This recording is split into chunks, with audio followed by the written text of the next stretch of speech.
para obtener la cantidad que nuestro cuerpo necesita. Tenemos alrededor de 65% que formando parte de la hemoglobina, 15% está contenido en las enzimas y la mioglobina, 20% como hierro de depósito, como la ferritina y transferrina, y hemosiderina, y solamente el 0,1 y 0,2 se han unido con la transferrina como hierro circulante.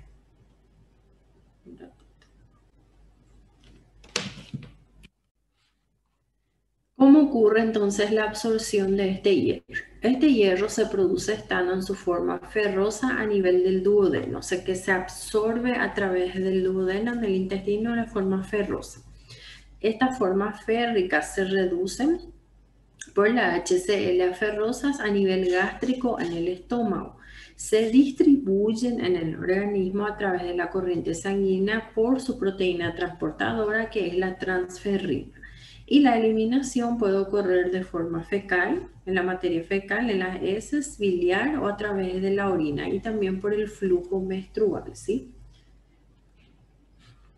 ¿Para qué se realiza este análisis? ¿En qué situaciones ustedes como médicos pueden solicitar un dosaje de hierro sérico? Principalmente para evaluar la presencia de una anemia. ¿Qué tipo de anemia? Aquellas personas que puedan llegar a carecer de una anemia por deficiencia de hierro, ¿sí? Entonces, que es una anemia que nosotros conocemos como ferropriva o ferropénica, o una anemia microcítica.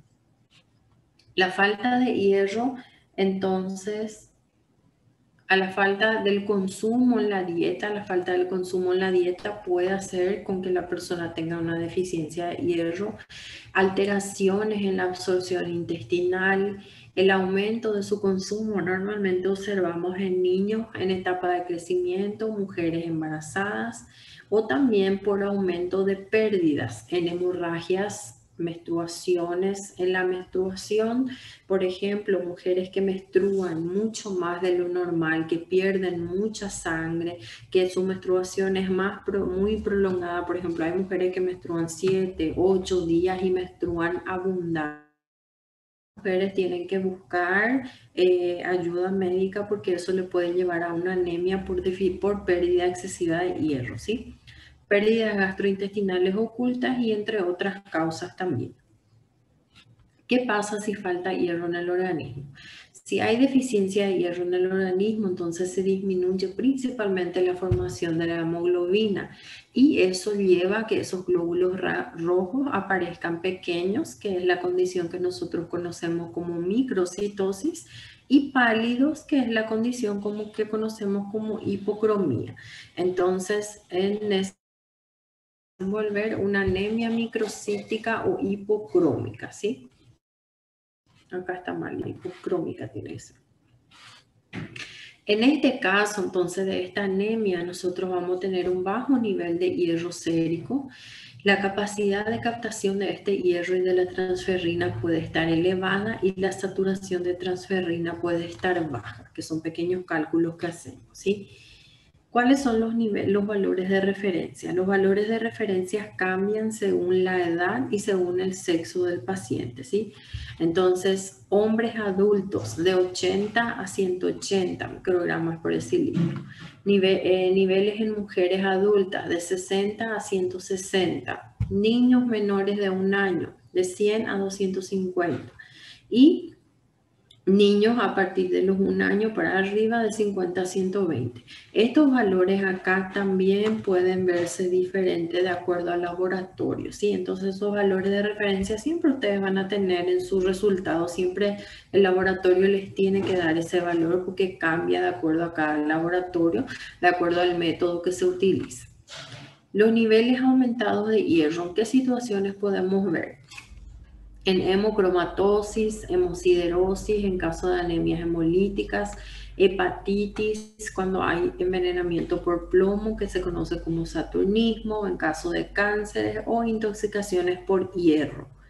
Ya niveles disminuidos puede indicar principalmente una anemia ferropriva o ferropénica, pérdida de sangre crónica, dietas deficientes en hierro, desnutrición, principalmente en niños, embarazo, cáncer, hematuria y una hipermenorrea crónica, que es la menstruación cuando hay una pérdida excesiva de sangre. Es importante también que ustedes como médicos hagan una anamnesis en su paciente antes si es que ustedes están sospechando de que hay deficiencia de hierro o algún trastorno relacionado con el hierro. Es importante saber si tu paciente está tomando algún tipo de medicamento, porque existen ciertos medicamentos que pueden causar tanto el aumento de este hierro como la disminución. ¿Cuáles son algunos medicamentos que pueden aumentar ese valor de hierro sérico? Estrógenos, anticonceptivos orales y metildopa. Entonces son algunos medicamentos, ¿sí? Los que reducen el hierro: colestiramina, colchicina, deferoxamina, meticilina, alopunirol y testosterona. Entonces, por eso si ustedes en la anamnesis ya ven que su paciente toma uno de estos medicamentos, ahí ustedes ya van a esperar de que haya un aumento o una reducción del hierro, pero es por la utilización de estos medicamentos, ¿sí? Eso es importante en la anamnesis, en la ficha del paciente. Después tenemos a la ferritina. Dijimos que esta ferritina es la principal proteína que almacena el hierro, ¿sí?, en la sangre, y es proporcional a los depósitos del hierro. O sea que depende de la cantidad de hierro que yo tenga para que ella sea depositada. Entonces, principalmente esta ferritina es producida por el hígado, ¿sí? Se sintetiza en el hígado. Un ratito, no es acá. Se suele realizar entonces este análisis de ferritina cuando hay en el contexto dentro del estudio de una sospecha de anemia, ¿sí?, junto con el hierro sérico. Normalmente nosotros vemos que los médicos solicitan dosaje de hierro sérico más ferritina, pero no solamente esos dos, sino que cuál es el análisis en donde ustedes van a poder ver si es que hay una anemia o no. Es el hemograma, ¿sí? Entonces, junto un hemograma más un hierro sérico y una ferritina son los tres análisis que ustedes van a poder solicitar para que les dé el diagnóstico del paciente, principalmente si están sospechando de que hay alguna anemia por falta o deficiencia de hierro, ¿sí? En personas normales, entonces, normalmente un nanograma por ml de ferritina indica que la persona está con 8 miligramos de hierro almacenado. Después tenemos la hemosiderina. Esta hemosiderina también es almacenamiento, pero se almacena de una forma diferente, ¿sí? Se trata de acúmulos de partículas de esta ferritina que desarrollan estructuras paracristalinas, forman cristales y masas intracelular que van a dar lugar a gránulos impregnados con óxido férrico y proteínas que son degradadas y son insolubles, si no son homólogas y son insolubles. ¿Cuáles son los niveles de los valores de referencia? Estos valores de referencia también pueden cambiar un poquito, pero normalmente en hombres tenemos de 12 a 300 nanogramos por ml, en mujeres adultas de 10 a 150, niños menores de 1 año 25 a 500 y en niños a partir de los 1 año para enfrente de 7 a 142. ¿Cuándo nosotros podemos tener niveles aumentados de esta ferritina? Hemocromatosis, infecciones o algún tipo de proceso inflamatorio, anemia megaloblástica, anemia hemolítica, hepatitis alcohólica o cirrosis, enfermedades inflamatorias, cáncer, colagenosis y enfermedades autoinmunes en estos casos. Y niveles disminuidos podemos observar en anemia ferropriva, falta de proteínas y en personas que tienen problemas renales, insuficiencia renal, que se realizan hemodiálisis, ¿sí?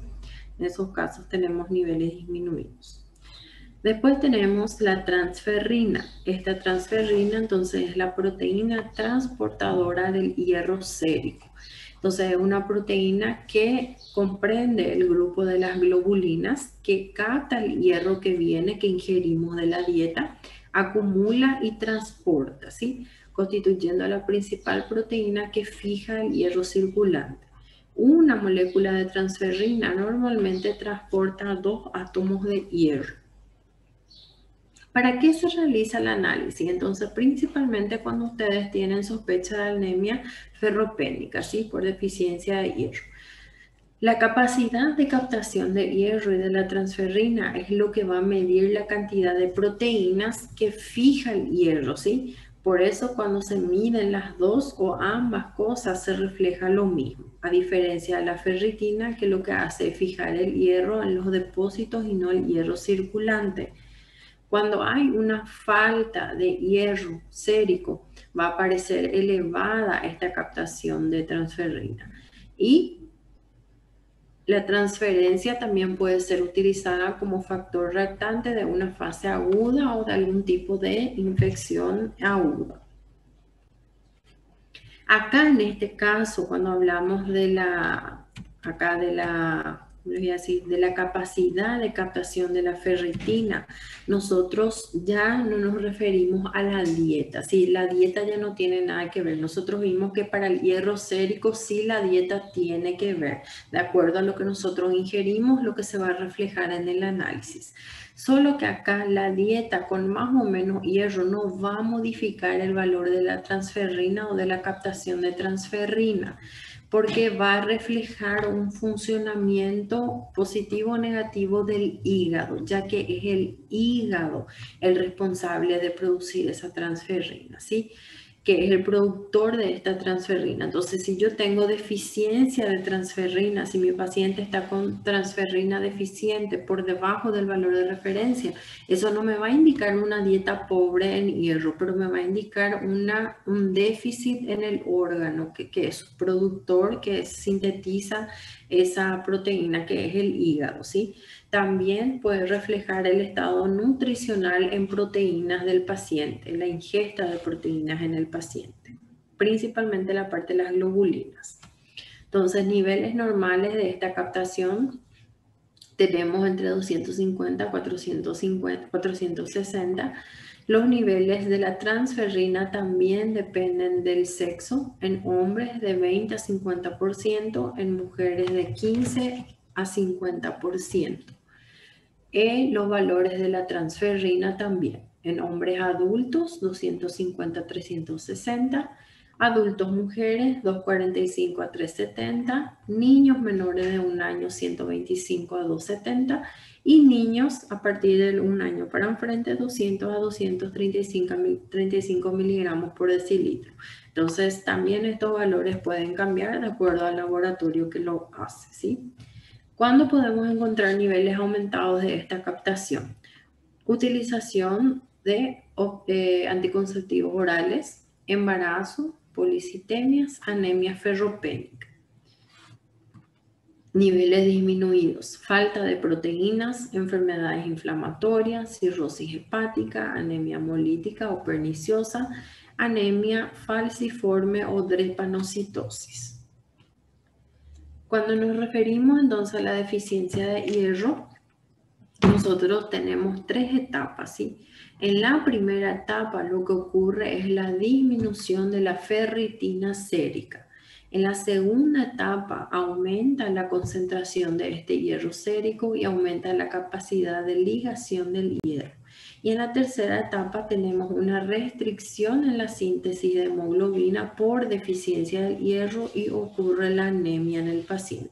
O sea que ocurre la restricción de la síntesis, disminuyen los glóbulos rojos, disminuye entonces la coloración de ese glóbulo rojo, disminuye la cantidad de los glóbulos rojos, disminuye la morfología, se queda pequeña, lo que conocemos como microcitosis, y porque hay disminución en la cantidad del hierro, también ocurre disminución en la coloración. Esos eritrocitos se quedan pálidos, entonces conocemos como el término de hipocromía. Ahí tenemos una anemia microcítica e hipocrómica que es clásico de una anemia ferropénica, de una anemia por deficiencia de hierro, ¿sí? Entonces, estos son la parte de hierro de los análisis que también ustedes van a poder solicitar.